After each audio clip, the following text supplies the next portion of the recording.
White noise is supposed to help you sleep. It blurs the edges of your thoughts. But sometimes, something whispers back.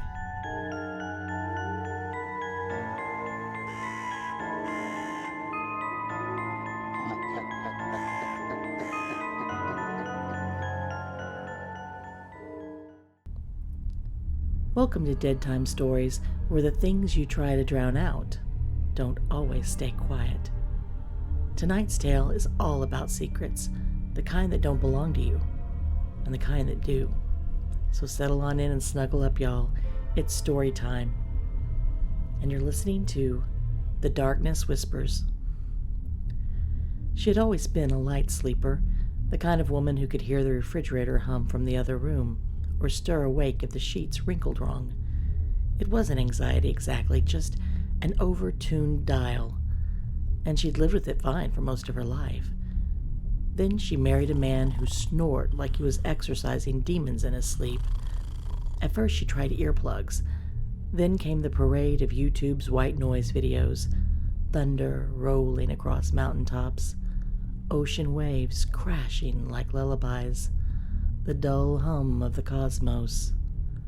The Under the Sea video, with all its bubbles, nearly broke her sanity. Eventually, she settled on a waterfall that was loud enough to drown out the sounds coming from the other side of the bed. It worked, mostly, until one night, somewhere around 2:12 a.m., she heard a cat. A meow, sharp and high and way too close. It pierced through the white noise like a needle through cotton. She sat bolt upright, heart thudding, but her husband didn't stir. She sat very still and listened. There it was, another meow. She pulled on a robe and tiptoed outside, flashlight in hand. She checked the hedges, the porch, under the car. Nothing. No cat, no movement, no more meows. After a while, she decided she must be hearing things. She did leave a small bowl of food on the steps, though, just in case. The next night, it happened again, and the next, but no feline was ever found. Soon, the sounds began to change. They started becoming music, faint and strange, like an old phonograph playing in another room. A waltz, maybe? Or something from a ballroom in a dream. She rewound the white noise video and heard nothing unusual, but as soon as she lay back down, it drifted in again. "Do you hear that?" she whispered. "Hear what?" Her husband grunted, half asleep. She didn't answer. Over the next few nights, the soundscape became a haunted carnival of sorts. Bird calls, bells, doors creaking open, then slamming shut. Once, she swore she heard someone laugh. She changed videos, turned the volume up, then down. She tried nature sounds from deserts, from caves, from the inside of a rainforest canopy.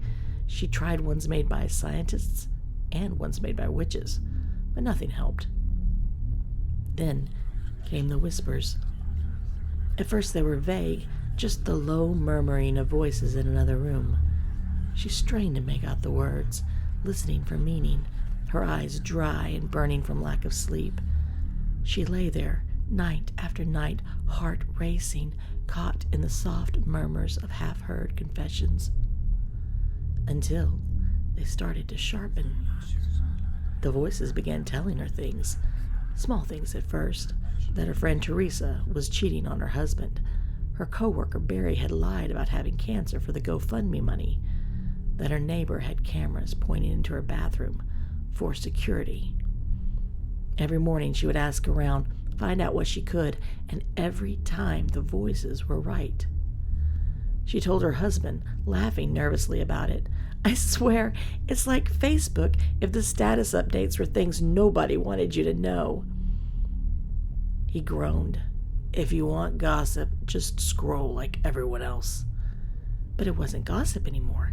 The whispers had turned darker. They told her about her boss, how he'd manipulated her last evaluation to deny her a raise, how he'd done it to others too. They told her about her best friend, how she'd been stealing from her, using her credit card for the past few months. Only small charges so far, always just below the fraud detection limit. They told her about her preacher, the one who said she should pray harder when she came to him about the voices. He was hurting children, 3 of them, one only 6. And it wasn't just that they were right, it was that they knew everything. Names, dates, what was said, how it made people feel. She should have been terrified, should have unplugged everything, moved, had her head examined, but instead, she started looking forward to the night. She craved the whispers, craved the truth, no matter how bitter. And when they told her about her husband, she didn't even cry. The affair had been going on for years with someone they both knew, someone who had smiled across dinner tables and toasted their anniversaries, someone who went on every deer camp, every fishing trip, every so-called retreat. He was in Montana now, with him. They were supposed to be bonding over bonfires and elk calls, but she knew better now. She didn't confront him, didn't text, didn't scream. She simply lay in bed that night, the waterfall video playing low, and waited for the whispers to return. They came, but this time they didn't bring secrets.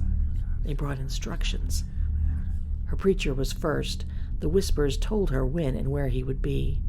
They told her about a boy, thin and pale, a child brought into the church's mentoring program, a hollow-eyed ghost of a child. She contacted a fellow churchgoer, Marcus. The whispers had said he'd been one of the preacher's early victims, and he had never stopped carrying the weight of it. Denial, self-blame, and pure rage boiled just beneath his calm surface. She invited him to the church, saying she needed help moving some chairs for the potluck. He came, and they caught him. Marcus snapped. The preacher, well, he died choking on the base of his own Man of the Year award from the city, while she carried the boy out the back door. She never told Marcus that it had been orchestrated. Didn't need to. The whispers said his justice had found him, and that was enough. Her boss had a car accident the next week. His tires had just been rotated, and within days, one tire came loose at just the right moment on a steep curve. It had just taken a little elbow grease and patience. She wept at both funerals. No one suspected a thing. Her best friend arrested in front of a 5-star restaurant trying to use her card to impress her in-laws with a champagne toast. There were others, too, quiet ones, a woman who poisoned her own sister's dog, a neighbor who sent anonymous hate mail. One by one, the wrongdoers in her life found ruin. Her husband had gotten back. He was there, wearing his betrayal like a smile, easy and practiced, but she could smell the rot beneath it. She was ready. He was different after the trip, softer maybe, gentler, but it didn't matter. She knew what he had done. Still, she waited, watched, observed the 2 men like a scientist studying rats. They laughed, shared beer, grilled steaks, old friends, innocent to anyone else. But the whispers didn't lie, and they'd told her everything. She had already put part of her plan into action. She decided to complete it 2 months later. He was asleep beside her, snoring loudly, unaware that she had stopped paying the subscription for the cameras and the alarm over a month ago. It would look like just a payment oversight, but it meant no one would be watching. She went to bed naked. She had always devoured true crime, so she knew, thanks to Lizzie Borden, that part would be important. And it wouldn't be unusual enough for him to suspect. She staged it perfectly, a single window left unlocked and open, the screen cut from the outside.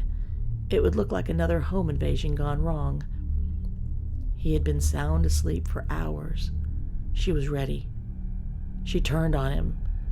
She took her time. She wanted him to feel every stab of his betrayal. And afterward, she cleaned herself up and slipped into her stainless nightgown. Then, before she could lose her nerve, she bashed her head against the bed frame. It was hard enough to leave a large lump in blood, severe enough to look believable and explain any memory problems. After that, she stabbed herself once, shallow, just enough for it to look like the attacker had panicked. Then she called 911. The cops believed her. It was a small town, after all, and too underfunded and overworked to look beyond the simplest answer. Just another tragedy in a town that had already seen too many. At the funeral, his friend, wept. Sobbed uncontrollably, actually. Said he couldn't imagine a world without him. So she imagined it for him. He was found in his garage 2 days later. Suicide, they said. She slept soundly for the first time in months. She thought it was over. The list was done, that justice, no, vengeance, had been served. And for a while there was peace. The house was quiet. No whispers, no creaks, no ghostly music. She still played the white noise, but out of habit more than anything else. Now, though, the thunder was just thunder, the wind just wind. Until one night, the whispers returned. Faint, soft, like a breeze through lace curtains. She sat up, smiling to herself. Did you miss me? She whispered. No reply. She lay back down and waited, heart racing with anticipation. Then she heard it. Just one voice, closer than ever before. Breathy, gentle, almost loving. There's one more, it said. Her mind spun. She started going through names. Someone from high school, a shady politician, a nurse that had been cruel to her mother in hospice. Who is it? She whispered into the dark. Tell me. The pause was long, drawn out, almost cruel. The voice leaned close, right beside her ear, warm and intimate. It's you. She bolted upright, heart punching her ribs. What? The voice repeated it again, calm and unapologetic. It's you. You are the secret, the sin, the sickness. No, I helped people, she stammered, hands shaking. You enjoyed it, it said, almost amused. You loved it, the planning, the power, even the blood. She clutched her covers, suddenly cold. I was just righting wrongs. You were feeding, and now it's time to pay the cost. The white noise cut off. The room went dead silent. Then faintly, she heard the music again, that ghostly ballroom waltz, the one from the very beginning, only now it was playing backwards. She stared at the screen. The video hadn't changed. There was no audio shift, no reason for it to be doing this, but it was.